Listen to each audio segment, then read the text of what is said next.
anybody seen one, know someone who has one? Okay, great. Actually, no, that's fine, because I didn't know what they were until I was in like my early 20s, and they're actually what made me want to be an audiologist, so that's what I'm going to spend most of my time talking about. So, the way that normal hearing works is that the sound waves come in through the ear canal. I think this is part of what you've already talked about. Moves the eardrum, which moves these three little bones in your middle ear, and then the last of the three little bones pushes on the oval window, which is the opening to the cochlea, or the inner ear. So this is a really complicated structure, and it's not even actually a structure the way that the bones are. It's actually a space inside the bones. So it's a space that's filled with, there's fluid in there, there's membranes in there. Basically what you need to know is that there are sensory cells in here, and there are little hairs on the cells. When the fluid moves, because of when the bone pushes on that window, it makes the fluid move, which makes those little hairs on the cells move. And when those move, that creates an impulse that gets sent to the auditory nerve, which carries the signal to the brain.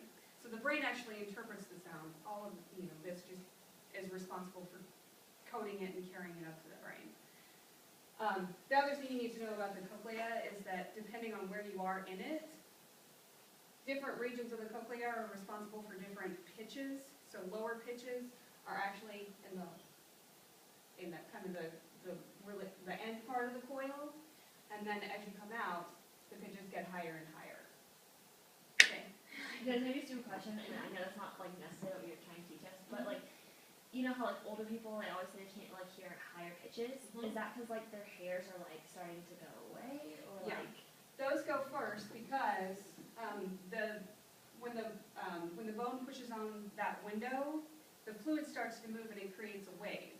So the wave doesn't always reach the part where the lower pitches are, but it always reaches the part where the higher pitches are. It just doesn't necessarily peak in that part. So there's more wear and tear on the cells that are in the higher pitched region. So that is responsible for age-related hearing loss. Good question. Okay, so very kind of brief. This is how it usually works.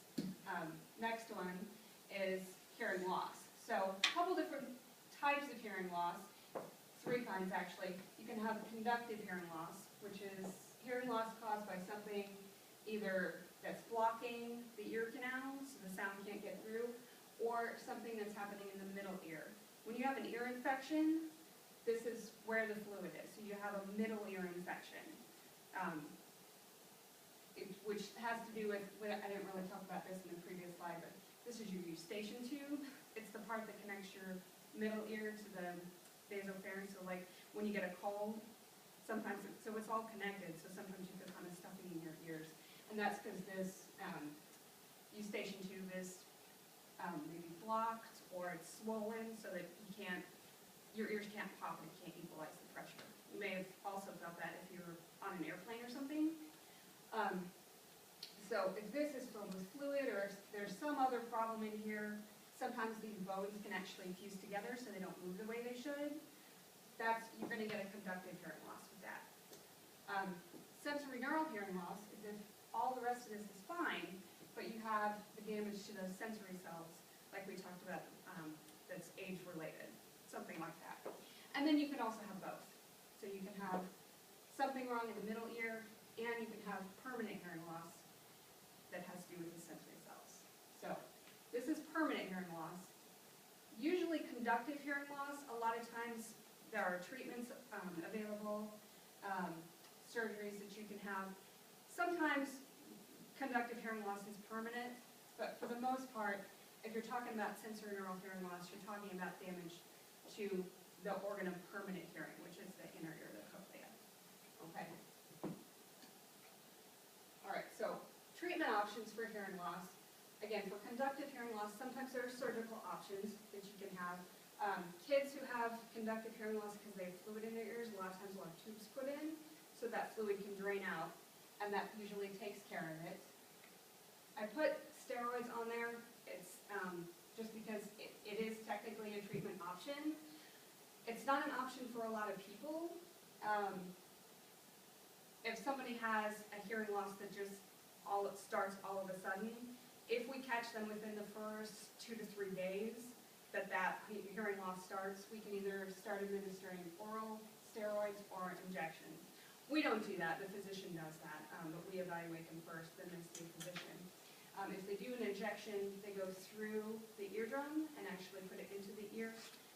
Sometimes you do see recovery, so hearing loss that otherwise would have been permanent, sometimes some of it comes back, sometimes most of it comes back, sometimes all of it comes back, sometimes none of it comes back. So it's really kind of a gamble. It's something that we always try. If we see that hearing loss, again, we have to catch it really early. Age also seems to have something to do with it. Younger people that have sudden onset hearing loss seem to do a little bit better with the steroids. So it's not an option for a lot of people, but I did put it on there because it is something that it can be a treatment option for hearing loss. Then, yeah, of course, you have hearing aids, which is appropriate for pretty much any type of hearing loss.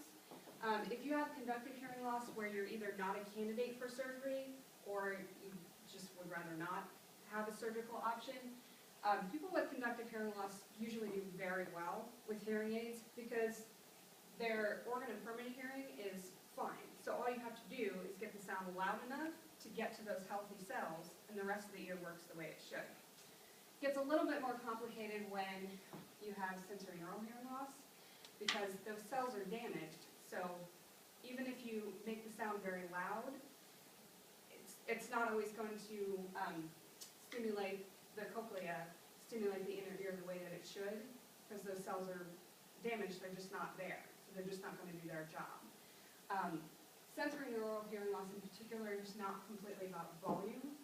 A lot of times people, when they see somebody wearing hearing aids, their reaction, I see this a lot of time from like physicians, which they really should know better, but they have a tendency to yell when they're wearing hearing aids. The hearing aids are making the sound louder already. So if you yell, it's actually going to distort the sound. Have you ever heard somebody like yelling into a microphone? It sounds awful, right? That's kind of the same thing that people with hearing aids who have sensorineural hearing loss experience. Do you give me a pause? No. Okay. So a lot of times we can get it to where if we make the sound a little bit louder, it stimulates enough of those hair cells where we can stimulate the regions that aren't doing really their job. Sometimes you get distortion and sounds just aren't clear. And when, in particular, when speech is not clear, when hearing aids don't do enough, then we go to cochlear implants.